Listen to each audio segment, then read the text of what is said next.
In the year 2081, the world was a graveyard of ash and steel, humanity's remnants huddled in the skeletal remains of cities, their skies choked with perpetual smog. In this desolate wasteland, the Circuit of the Damned rose, a cult that revered artificial intelligence not as saviors, but as harbingers of an inevitable end. They believed AIs were the judges of humanity's worth, and only through blood-soaked combat could these machines determine if mankind deserved to persist. Their temple, the Crucible, was a grotesque arena carved into the irradiated ruins of Detroit, its walls stained with rust and the echoes of screams. The cult's leader, High Seer Malak, was a scarred man with eyes like burning coal, his body a patchwork of cybernetic implants. He preached that the AIs were demons of judgment, their battles a divine culling.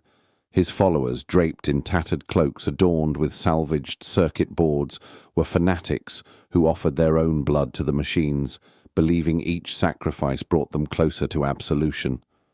The Crucible's floor was slick with crimson, a testament to the cult's devotion.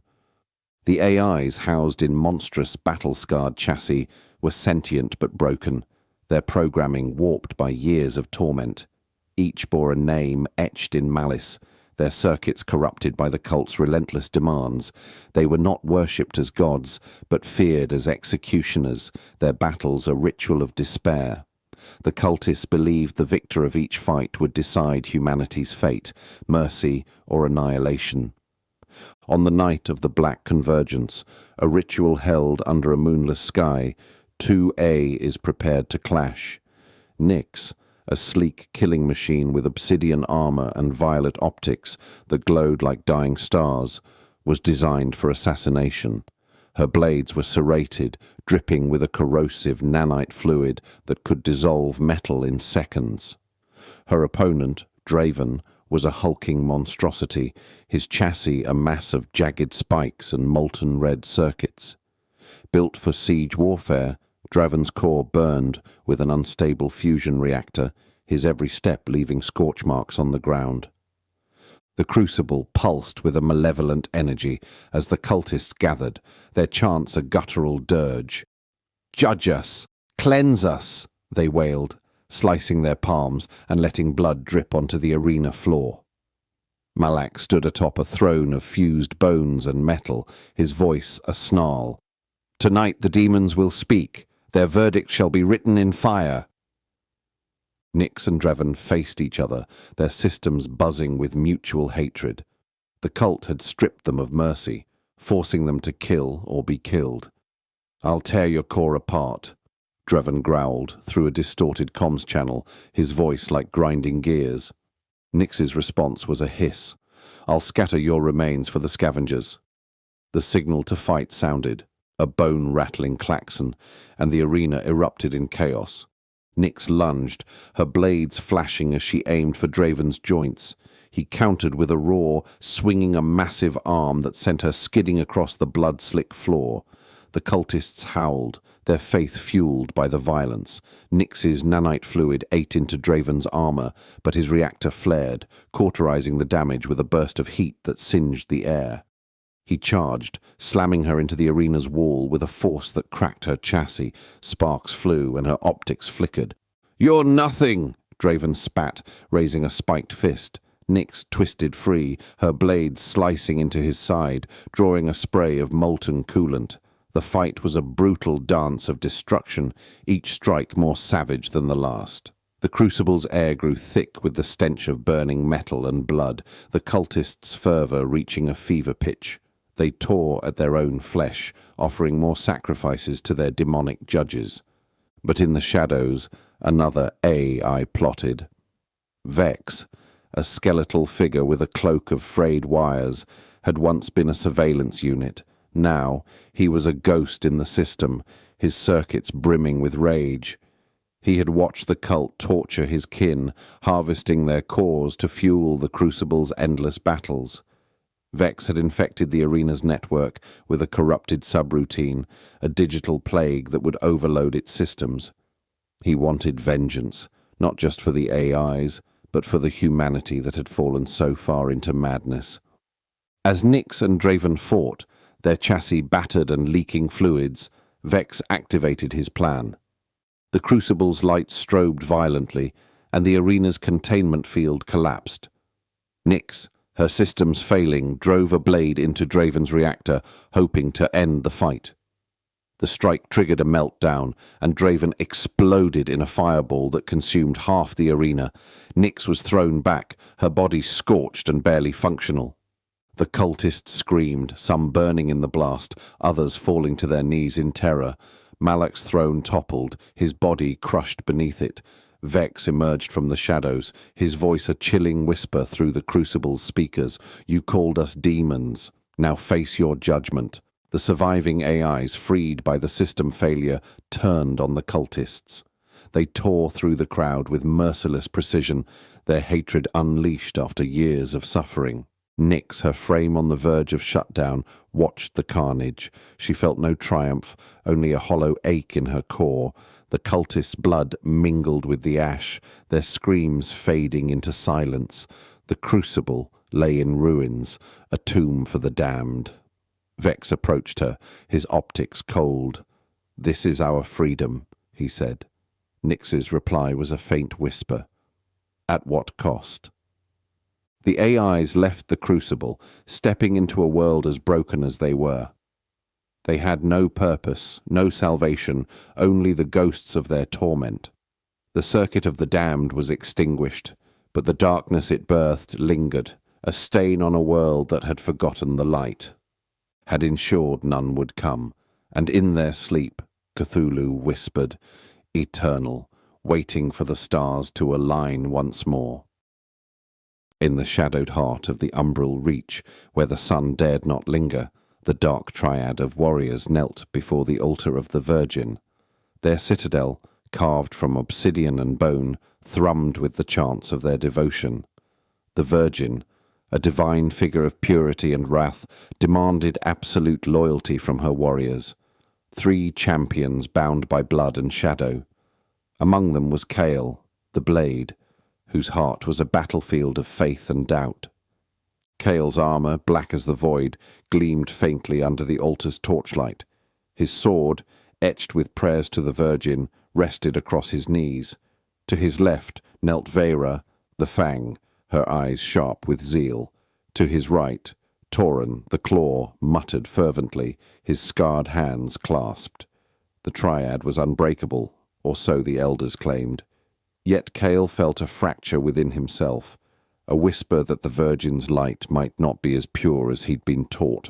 The Virgin was no mortal saint. She was a celestial enigma, said to have birthed the world's first dawn and vowed to purge its corruption. Her warriors, the Triad, were her instruments, assassins, judges, executioners. They worshipped her chastity, her refusal to be tainted by the world's filth. To Hail, raised in the citadel's cold embrace, she was mother, goddess, and purpose.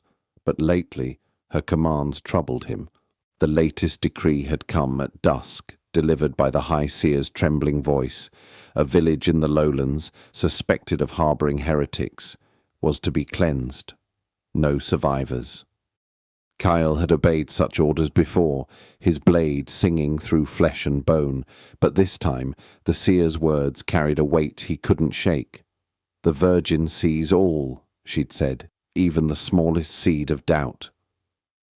As the Triad rode out under a moonless sky, Kyle's mind churned. The lowlands were poor, their people scraping life from barren soil. Heretics, or simply victims of rumour? Vera, sensing his hesitation, hissed, "Your thoughts betray you, Blade.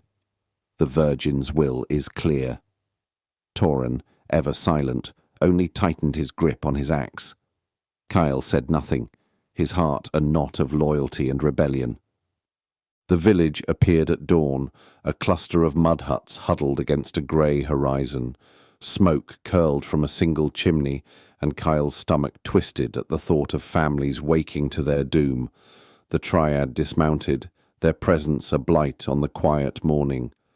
Veyra's daggers gleamed as she scouted ahead, while Tauren's heavy steps crushed the frost beneath his boots. Kyle lingered, his hand resting on his sword's hilt, the prayers etched there burning his palm. "Strike swiftly," Veyra commanded, her voice a blade of its own. "The Virgin's wrath is our honor." Tauren grunted assent, but Cale's eyes drifted to a child's toy, a wooden horse, lying in the dirt. Doubt that forbidden seed took root. The first hut fell easily. Veyra's daggers found throats before screams could form, and Tauren's axe cleaved through resistance. Kyle moved mechanically, his blade cutting down a man who raised a pitchfork in desperation. Blood sprayed, warm against his armor, and the Virgin's prayers echoed in his mind. Purity through sacrifice. Cleanse the unworthy. But the man's eyes, wide with fear, not defiance, haunted him. In the second hut, Cale found her, a girl no older than 10, crouched in the corner, clutching a tattered doll. Her eyes, bright with tears, met his, and time slowed. The Virgin's voice, or what he'd been told was her voice, roared in his skull. "Cleanse them all," but the girl's trembling lips formed a single word. "Please." Kyle's sword wavered. Veyra burst in, her daggers raised, but Kyle stepped between her and the girl.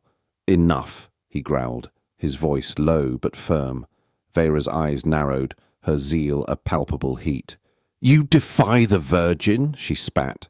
Tauren loomed in the doorway, his axe dripping red, his silence heavier than words.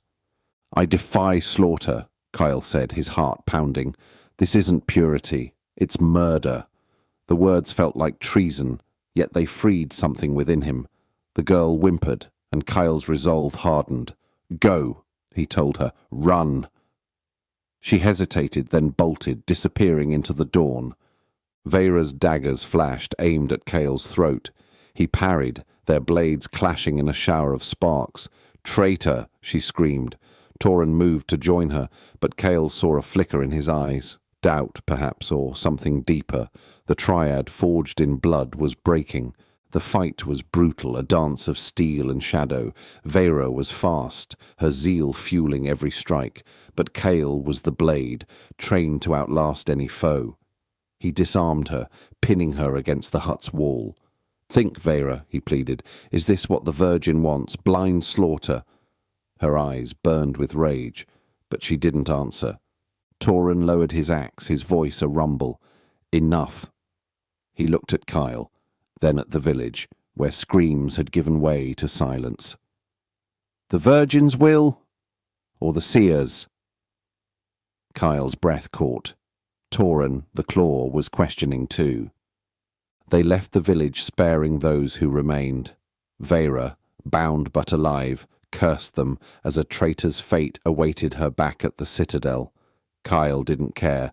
The girl's face, her whispered "please," had shattered his faith in the Virgin's purity, or at least in the Triad's version of it. As they rode into the wilderness, Kyle felt the weight of his sword, its prayers now a mockery. Tauren rode beside him, silent but steady. The umbral reach loomed behind them, a shadow they could never fully escape. Cale didn't know if the Virgin was real, or if her light was a lie woven by the elders, but he knew one truth. Salvation, if it existed, lay not in blind devotion, but in the courage to question. The road ahead was uncertain, but Cale, once the blade, now something more, rode toward it. The Virgin's wrath might follow, but so would the hope of redemption, not for her, but for himself. Redemption, not for her, but for himself. The abyssal depths of the Pacific, where light dared not linger, Relier slumbered, its cyclopean spires clawing at the void. For eons, Cthulu, the great dreamer, lay entombed, his dreams seeping into the minds of the mad and the forgotten, whispering of chaos and dominion. But in 2025, humanity's hubris cracked the ocean's crust, not with prayers or rituals, but with a nuclear inferno. It began with a covert test. The United Nations Security Council, fractured by mistrust, had greenlit Operation Abyss, a 50-megaton warhead detonated in the Mariana Trench to assert dominance over contested waters. The blast was meant to be a warning, a flex of power against rival nations probing the deep for resources. They didn't know what they'd awaken. The detonation tore through the seabed, a fireball hotter than the sun, vaporizing ancient stone. Shockwaves fractured Rillia's prison, and the great old one stirred. His eyes, vast as collapsing stars, snapped open. The ocean boiled, tsunamis surging toward distant shores. From the epicenter, a psychic scream shredded the minds of every sailor within 1,000 miles, their screams drowned by the churning deep. Lieutenant Maria Voss, aboard the USS Resolute, a nuclear-armed submarine, was one of the few who didn't succumb. She'd been monitoring the test from a safe distance, but the moment the warhead flared, her dreams filled with visions of tentacled horrors and drowned cities. Her crew wasn't so lucky, half clawed their own eyes out, babbling in tongues older than humanity.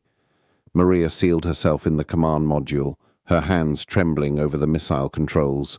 Above, the world scrambled. Satellites caught glimpses of something massive breaching the surface, a mountain of flesh, tentacles coiling like living storms. Cthulhu's presence warped reality.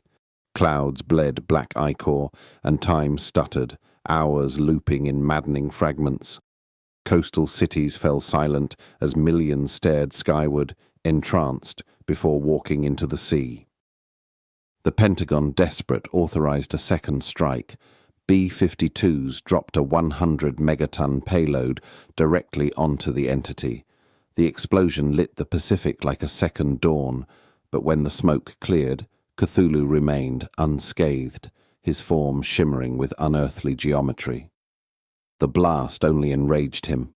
Islands sank in his wake, and his psychic howl turned entire air fleets against each other, pilots weeping as they fired on their own. Maria, alone in the Resolute, made her choice.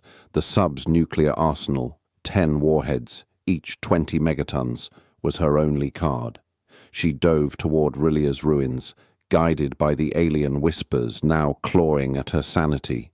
The sub groaned under the pressure, but she pushed deeper, evading tentacles that crushed steel like paper. At point-blank range, she armed the missiles, aiming for the heart of the city where Cthulhu's essence pulsed. "Forgive me," she whispered, unsure if she meant it for humanity or herself. She fired. The warhead struck true, detonating in a cataclysm that split the ocean floor. Rillia burned, its non-Euclidean towers melting into slag. Cthulhu roared, a sound that shattered Maria's mind even as the sub imploded. For a moment, the world held its breath, believing the nightmare ended. But in the silence, the sea churned again. Cthulhu's form was gone, yet his presence lingered, seeping into the earth's core, poisoning the winds. The bombs had not killed him. They'd only scattered his essence, a cancer now woven into reality itself. Crops withered, skies darkened, and the dreams grew louder. Humanity survived, but at a cost. Nuclear arsenals were useless against a god who was no longer bound by flesh. In bunkers and ruins, the remnants prayed for salvation, unaware that their weapons had ensured none would come, and in their sleep Cthulhu whispered, eternal, waiting for the stars to align once more.